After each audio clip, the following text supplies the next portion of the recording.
여러분 한 차원 높은 어나더 레벨을 경험해 보신 적 있습니까? 이 존재는 나와 다르다. 이 사람 완전 어나더 레벨이네. 저희 집에는 요즘 한 차원 높은 어나더 레벨의 존재가 있습니다. 바로 박준하입니다. 어제 리더 모임을 마치고 집에 들어갔습니다. 이제 곧 조만간 만일년 이제 도를 맞이하는 이 박준하 베이비, 사실은 아직 아가이지만 아가라는 표현보다는 박준하는 어린이에 가깝다는 생각이 듭니다. 주무시다가 일어나시면 보통 아가들은 울곤 하는데 박준하 베이비는 자다 일어나면 바로 그때부터 일상생활을 시작합니다. 뿐만 아니라 때로는 차를 타고 가면서 창밖을 보며 풍경을 누리시기도 하시고, 저를 바라보면서 아빠 때로는 그럴 수도 있지라는 눈빛으로 저를 이해해 주곤 합니다. 이런 베이비들을 보고 인생 2회차라는 표현들도 인터넷에 종종 있죠. 같은 11개월 차, 박서아 어린이를 떠올리면 저희 첫째 박서아 어린이는 11개월 때 굉장히 비틀비틀 걸었습니다. 근데 우리 박준하 어린이는 성큼성큼 걷습니다. 같은 11개월 차 박준하 베이비는 어저께 박서아 누나의 식탁 의자를 기어 올라서 마침내 식탁에 오르시는 기염을 토해냈습니다. 박서아 어린이를 뛰어넘는 어나더 레벨의 존재, 박준하 베이비, 저희 집에 존재하고 있는 거죠.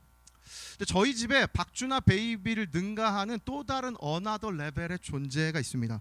그보다도 높은 차원의 그 내면의 말씀으로 세상을 창조하신 하나님 아버지의 능력이 나타나는 놀라운 존재가 있습니다. 아내님이십니다. 이틀 전이었습니다. 아이들을 재우고 집안일을 마치고 침대에 누웠습니다. 밤 11시 반, 이제 곧 잠들 순간에 다다랐을 때 그분의 음성이 들려왔습니다. 내가 배고프다. 평소에 그분의 말씀에 순종하기 싫은 제 죄악의 본능이 막 꿈틀대던 저였는데, 그날따라 그분의 위엄과 광대하심에 바로 반응하고 순응하여 순종함으로 라면을 끓여드렸습니다. 그 말씀의 깊이에 압도되어 라면을 끓이며, 요즘 양파게티에 거의 잔뜩 빠져있는 저인데요, 또 인터넷을 보고 PC방에서 끓이는 라면 끓이는 법이라고 아주 면발이 쫄깃하게 라면을 끓이는 방법을 찾아서 그 방식으로 제가 라면을 아내님께 끓여드렸더니 아내님께서 그 모습을 보시고 심히 좋아하시고 라면을 드시고 심히 흡족해 하셨습니다. 그래서 아내님께 조심스럽게 말씀을 드렸습니다. 아내님, 라면 끓이는 법을 알려드릴까요? 그러자 아내님께서 그분의 음성으로 다시 저에게 임하셨습니다. 그럴 필요 없다. 내가 먹고 싶을 때마다 너가 끓일 것이다. 그러니 나는 레시피를 알 필요가 없다. 하나님이 말씀으로 세상을 창조하신 것과 같이 말씀으로 모든 삶의 필요를 채우시는 그 또 다른 차원의 어나더 레벨의 존재, 아내님과 함께 매일매일 살아가는 저는 너무 큰 기쁨입니다. 재밌게 얘기를 나누긴 했지만 사실은 저희들이 대학 시절 또 사회 초년 시절을 보내며 여러분과 저에게 열심히 살아가는 이유를 묻는다면, 어쩌면 우리는 저 인식 깊숙한 곳에서 또 다른 차원의 삶을 위해 이 과정을 간다라고 이야기를 할 것입니다. 그 인생을 살기 위해서 이번 한 주도 또 올해도 아니면 오랜 공부를 하는 그 과정 모두를 저희들은 지금 겪고 있는 것이죠. 어나더 레벨의 삶을 살기 위해서 말입니다. 근데 바라는 것은 이 꿈을 여러분이 포기하지 않으시면 좋겠습니다. 어나더 레벨을 여러분이 잃지 않으셨으면 좋겠습니다. 왜냐하면 하나님도 저희들에게 원하시는 것이 지금 살고 있는 이 모습이 아니라 한 차원 너머의 삶을 하나님이 원하시기 때문입니다. 사실 그 말씀을 오늘 저희들이 본문에서 이미 읽었는데요, 2절 말씀에 나온 것처럼 위의 것을 생각하고 땅의 것을 생각하지 말라. 하나님 저희들에게 위의 것을 생각하는 또 다른 차원의 인생을 저희들에게 요구하고 계십니다. 사실 저희들이 살아가는 인생을 보면 눈에 보이는 땅의 것만이 존재하는 것이 아닙니다. 누군가를 사랑할 수 있는 눈에 보이지 않는 그 감정, 그 사랑이란 것도 분명히 존재합니다. 또 비록 눈에 보이지는 않지만 선이 무엇인지 알고 그 선을 행하기 위해 정의와 공의라는 개념 또한 이 세상엔 반드시 존재합니다. 어느 누구의 마음에도 이 사랑과 정의가 없는 사람은 없습니다. 따라서 우리는 눈에 보이는 땅의 것만이 아니라 분명한 위의 것도 이 세상에 존재하고 있다는 것이죠.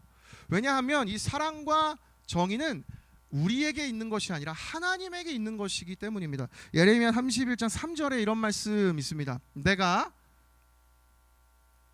옛적에 여호와께서 나에게 나타나사 내가 영원한 사랑으로 너를 사랑하기에 인자함으로 너를 이끌었다 하여노라. 또 시편 37편 28절에 여호와께서 정의를 사랑하시고 그의 성도를 버리지 아니하심이로다. 그들은 영원히 보호를 받으나 악인의 자손은 끊어지리로다. 따라서 바울은 이 하나님을 닮아 살아가도록 땅의 것이 아니라 위의 것, 하늘의 것을 바라보며 너희들 그것을 추구하며 살아가라. 여기에서의 레벨이 아니라 another 레벨을 추구하며 살아가라 하고 저희들에게 지금 말씀을 들려주고 있는 것이죠.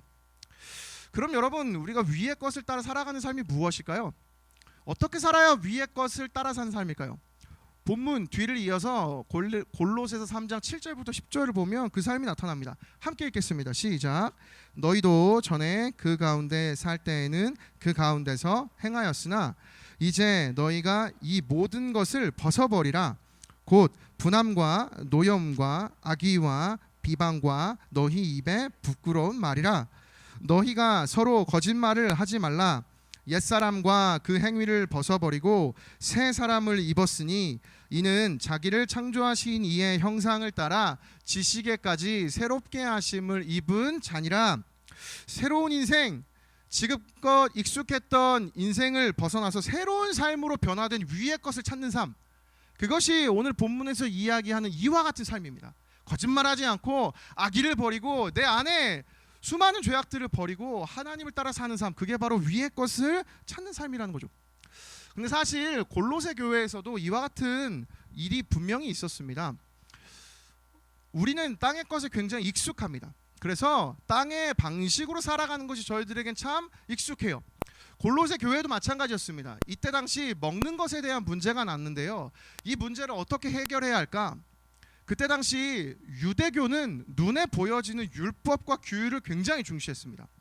따라서 내가 내 눈에 보여지는 행동의 변화를 보이면 내가 변했다라고 생각할 수 있고 가장 효과적으로 나의 변화를 확인할 수 있기 때문에 이 골로새 교회의 성도들은 유대교의 기준을 따라서 변화되기 시작했어요. 영향을 받기 시작했습니다. 익숙함으로 갔던 것입니다. 지금까지 믿어왔던 방식 그대로. 그래서 골로새서 2장에 보시면 너희들 뭐 붙잡지도 말고 맛보지도 말고 만지지도 말라. 그런데 그것이 다 초등학문이다. 그거 다 땅의 방식이다. 그것이 우리들에게 모두 유익이 되는 것이 아니다. 바울은 정확하게 그 보여지는 기준, 규율, 율법으로 너희들이 그 모든 것을 이루려 하지 마라 하고 저희들에게 경고하고 메시지를 던지고 있습니다. 그러면 우리는 이 익숙한 땅의 것이 아니라 어떻게 이 새로운 삶, 어떻게 하늘의 것을 추구하는 삶을 살아갈 수가 있을까요? 빨라요? 괜찮아요? 본문 1절을 다시 보겠습니다. 1절 함께 읽겠습니다. 시작. 그러므로 너희가 그리스도와 함께 다시 살리심을 받았으면 위의 것을 찾으라. 거기는 그리스도께서 하나님 우편에 앉아 계시느니라. 위의 것을 찾기 위해서 저희가 경험해야 하는 은혜가 있습니다. 1절에 너희들이 그리스도와 함께 다시 살리심을 받았으면 위의 것을 찾으라. 그럼 내가 위의 것을 찾기 위해서 반드시 선행되어야 할 것이 무엇입니까? 그리스도와 함께 살리심을 받는 것. 어떻게 해서 내가 오늘 이 자리에서 그리스도와 함께 살리심을 받을 수 있을까요? 조금 더 앞쪽인 골로새서 2장 12절로 가보면 바울이 그 말씀을 들려줍니다. 너희가 세례로 그리스도와 함께 장사되고 또 죽은 자들 가운데서 그를 일으키신 하나님의 역사를 믿음으로 말미암아 그 안에서 함께 일으키심을 받았느니라. 하나님의 역사를 믿는다는 것, 우리에겐 믿음이 필요합니다. 죽은 예수 그리스도 살리셨다는 하나님 아버지에 대한 그 믿음이 우리로 하여금 그 예수 그리스도 안에서 다시 살리심을 받게 한다는 것입니다.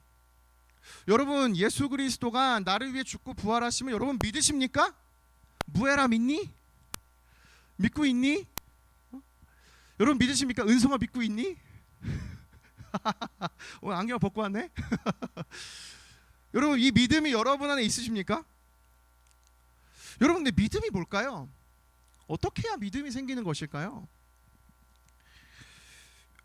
여러분, 어떻게 할 때 우리에게 믿음이 생기는지 한번 생각을 해봅시다. 어떤 한 사람이 저와 여러분에게 모든 약속을 다 지켰다고 한번 가정을 해보죠. 모든 약속을 지킵니다.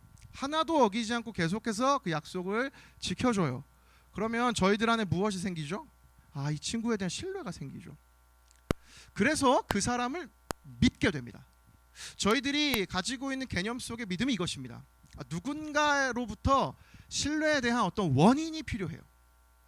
저 사람은 한 번도 약속을 어긴 적이 없어. 저 사람은 한 번도 나를 실망시킨 적이 없어. 그러니까 그 결과로 내가 그를 믿는 것입니다. 이것을 인과율의 법칙이라 그래요. 원인이 있으면 반드시 결과가 있습니다. 그 사람이 한 번도 약속을 어기지 않았기 때문에 그 원인으로 인한 결과가 무엇인가? 믿음. 저희들은 이 믿음에 굉장히 익숙합니다. 근데 이 부분에 대해서 박영선 목사님이란 분이 이런 이야기를 하셨어요. 인과율이란 어떤 결과가 있기 위해서는 꼭 원인이 있다는 말입니다. 원인이 있어야 결과가 있는 법칙입니다. 그것을 성경은 행위라고 합니다. 나에게 있는 결과에 대해서 나에게 원인이 있다는 것입니다. 그러니 이 결과에 대해서 자랑하는 것입니다. 여러분이 좋은 학교에 들어가고 좋은 직장에 취직하면 그 원인은 다 어디에 있죠? 내가 열심히 준비한 것이죠. 그럼 당연히 그 결과, 좋은 학교, 좋은 직장, 잘된 것에 대해서 우리는 반드시 자랑합니다. 왜냐하면 그 원인이 내 안에 있기 때문이죠. 이건 분명한 세상 속에서 우리가 경험하는 인과율입니다. 근데 이 인과율의 법칙에 따른 믿음은 내가 믿었다는 것이에요. 내가 믿을 수 있도록 그 원인이 나에게 있었다는 것입니다. 그런데 하나님이 말씀하시는 믿음은 이것과 조금 달라요. 계속해서 박영선 목사님 이렇게 말씀하십니다. 그러면 믿음이란 무슨 뜻이겠습니까? 원인이 없는데 결과만 있는 법칙입니다. 세상엔 없는 법칙입니다. 그것을 믿음이라고 합니다. 이것은 행위가 아닙니다. 행위란 나에게 생긴 결과는 언제나 나에게 원인이 있어야 하는 것입니다. 그렇지 않고 생긴 결과를 믿음이라고 합니다. 저는 이 글을 읽는데 사실 세상에 존재하지 않는 법칙이기 때문에 100% 이해되진 않아요. 원인이 없는 결과가 무엇일까? 사실 세상의 모든 것이 원인이 있죠. 근데 믿음은 그렇지 않다고 합니다. 내가 아무것도 하지 않아도 내가 하나님 믿을 수 있는 거예요. 하나님이 나에게 오늘 무언가 아무것도 이루어주지 않아도 내가 불현듯 하나님을 믿게 됩니다. 그게 믿음입니다. 원인이 없어요. 내 안에서 원인을 찾을 수가 없어요. 그런데 신기하게 하나님을 믿게 돼요. 여러분 오늘 여러분 소그룹에 가셔서 여러분 리더들에게 반드시 물어보십시오. 어떻게 리더님 믿음이 생기셨나요? 그러면 논리적으로 100% 완벽한 설명할 수 있는 리더 아무도 없습니다. 그저 기도하다가 갑자기 어느 날 그런 마음을 주셨어. 근데 그게 진짜 그게 전부예요. 왜냐하면 원인이 없거든요. 내가 그 믿음을 만들어낼 수가 없는 거예요. 어떻게 교회를 다니게 됐어요? 뭐 엄마 아빠가 데려오게 했지만 내가 어느 날 하나님 누구신지 알게 됐어. 어떻게 알게 되는데 그게 그렇게 됐어 그냥.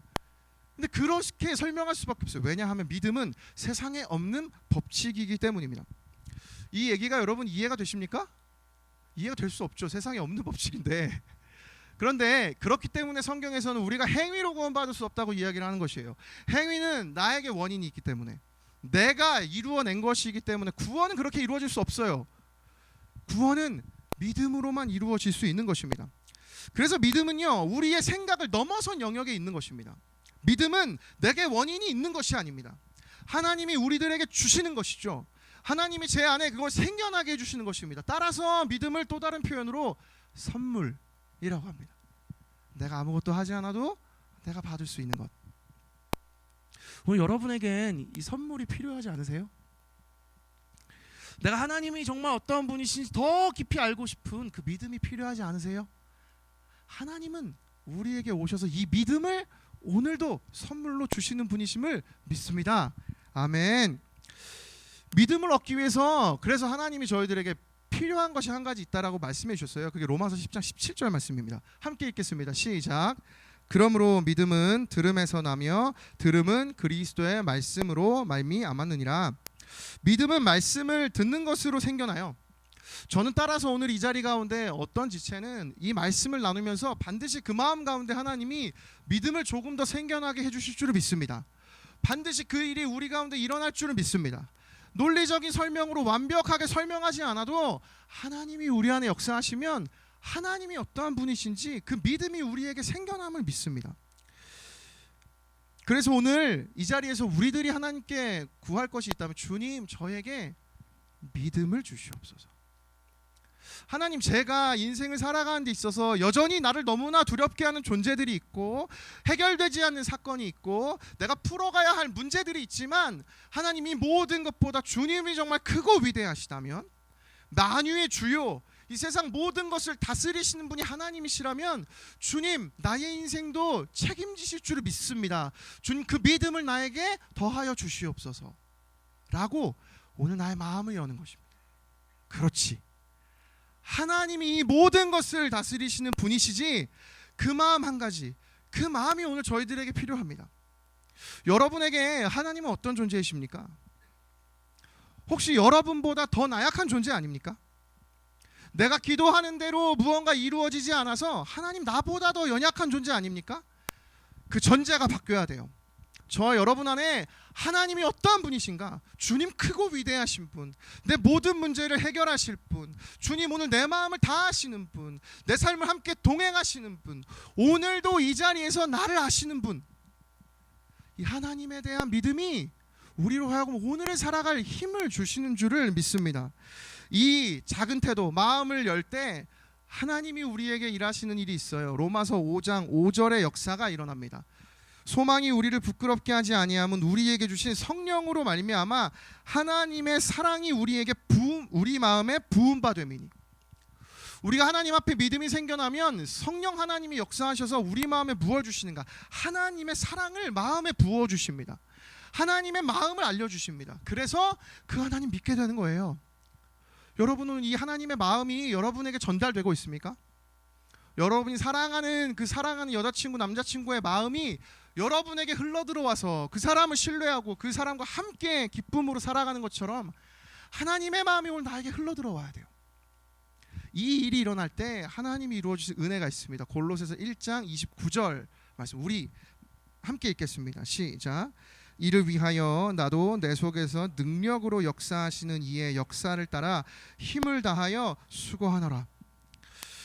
저는 이 세상에 없는 것, 이 세상에 존재하지 않는 원인 없이 결과만 있는 이 신비, 오늘 설교를 통해 저는 여러분에게 이것을 던져드리고 싶습니다. 여러분, 세상 가운데 우리가 살아가기 위해서, 세상에서 담대하게 살기 위해서 내가 꿈꾸는 어떤 이 세상의 삶보다 또 다른, 더 나은, 더 놀라운 어나더 레벨이 되기 위해서 우리에게 필요한 것은 그 어나더 레벨이 존재하는 하나님 아버지를 믿는 믿음입니다.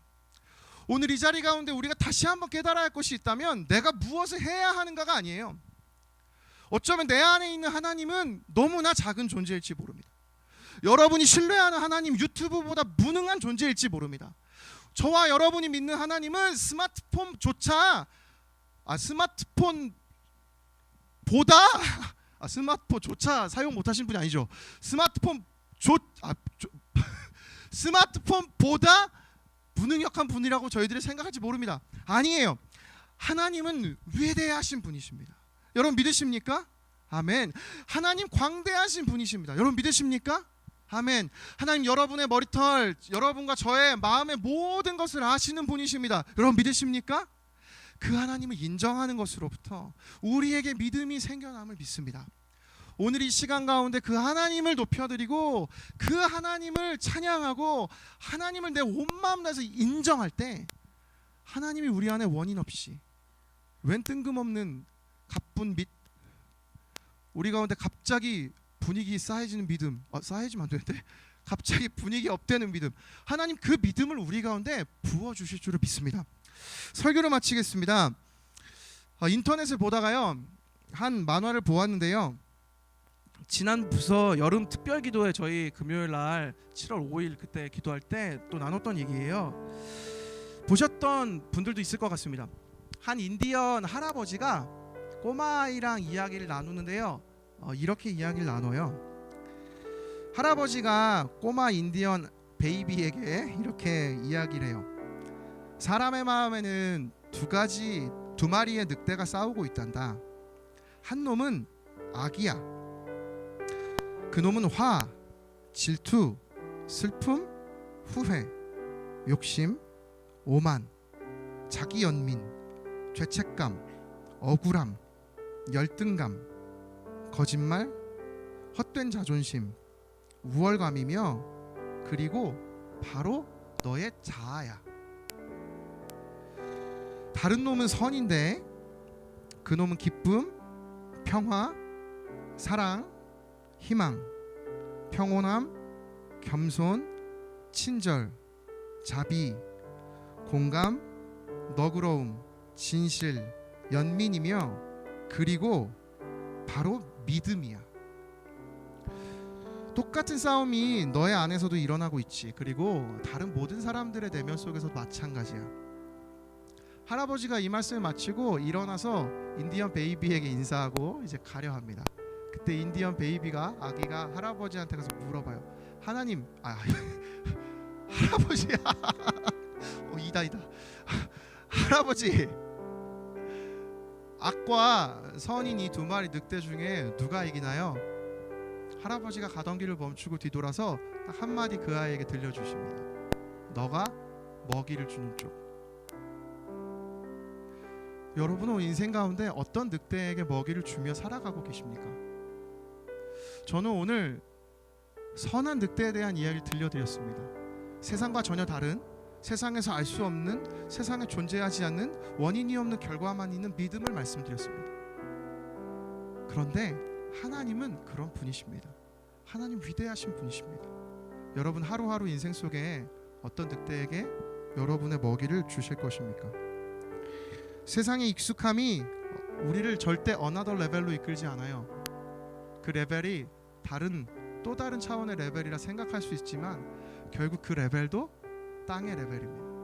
우리는 하나님이 만드신 하늘의 또 다른 another 레벨을 꿈꾸며 살아가야 할 것입니다. 우리 그 위대하신 하나님 오늘 이 시간 기억하며 국내 선교 기간을 앞두고 그 하나님을 높여드리며 내 인생 가운데 그 하나님이 인정하는 시간이 오늘이 되면 좋겠습니다. 그래서 돌아오는 국내 선교 기간 동안 그 하나님의 위대하심을 경험하고 각자의 삶에 하나님이 일하심을 경험하는 여러분의 인생이 되기를 축복합니다. 우리 마지막으로 이 하나님을 찬양하는 시편 145편 1절부터 3절 말씀 같이 함께 봉독하고요, 함께 찬양하며 이 시간 나아가겠습니다. 함께 고백하겠습니다. 왕이신 나의 하나님이여, 내가 주를 높이고 영원히 주의 이름을 송축하리이다. 내가 날마다 주를 송축하며 영원히 주의 이름을 송축하리이다. 여호와는 위대하시니 크게 찬양할 것이라. 그의 위대하심을 측량하지 못하리로다. 아멘. 우리 시간 박수로 하나님 앞에 우리의 마음을 고백하며 주님을 높여드리며 함께